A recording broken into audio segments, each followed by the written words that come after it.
What the light does every morning. The light does not return because the night was short. It returns because returning is what light does.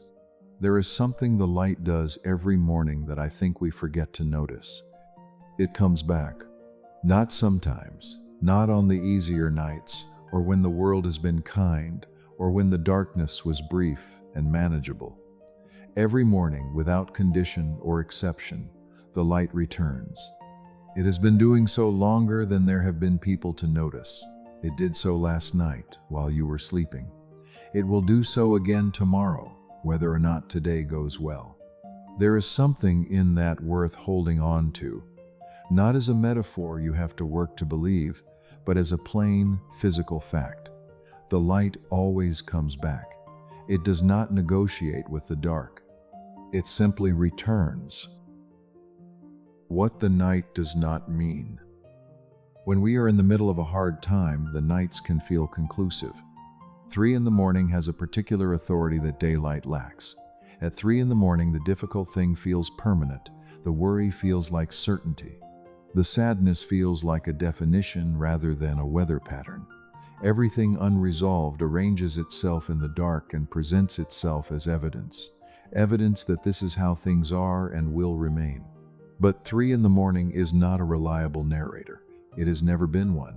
It only feels like one because the dark removes everything else from view, leaving only what frightens us, only what aches, and then the light comes back. Not to prove the night wrong, exactly, the night's concerns are often real, but the light restores proportion. It brings the rest of the world back into view. It reminds you, without a word, that the dark was not the whole picture. The patience of returning. What strikes me most about the light is not its brightness, but its patience. It does not rush. It does not announce itself dramatically or demand that you notice.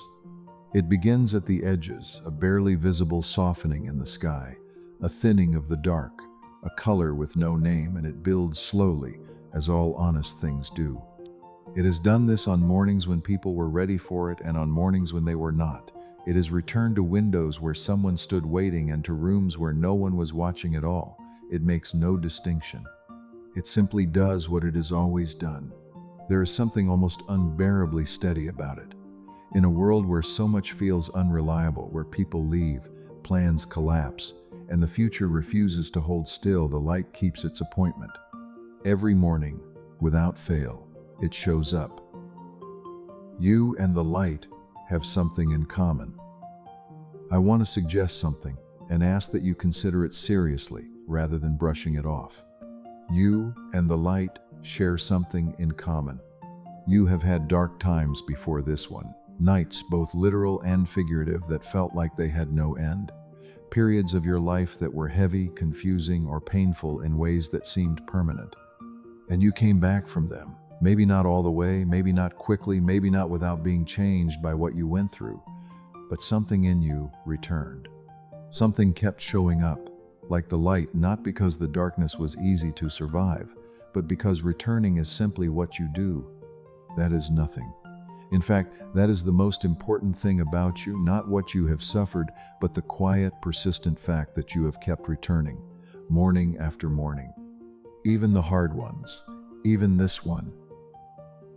What it asks of you. The light asks very little of you when you think about it. It doesn't ask you to be grateful.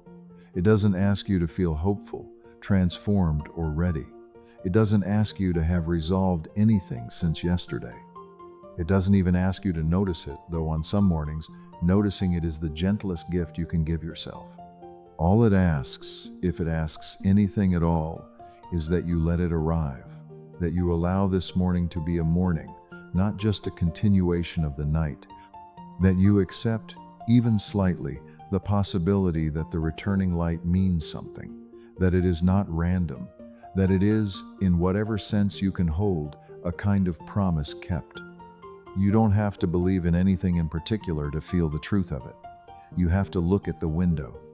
This morning, the light returned. It returned to your window, to your room, to this particular day in your particular life. It didn't ask how you were doing first. It didn't wait for things to improve. It arrived because arriving is what it does, faithful, unhurried, indifferent to how long the night was. And somewhere in that faithfulness lies a quiet message, if you want to hear it. The world is still here, you are still in it, and the light, as it always does, returned for you.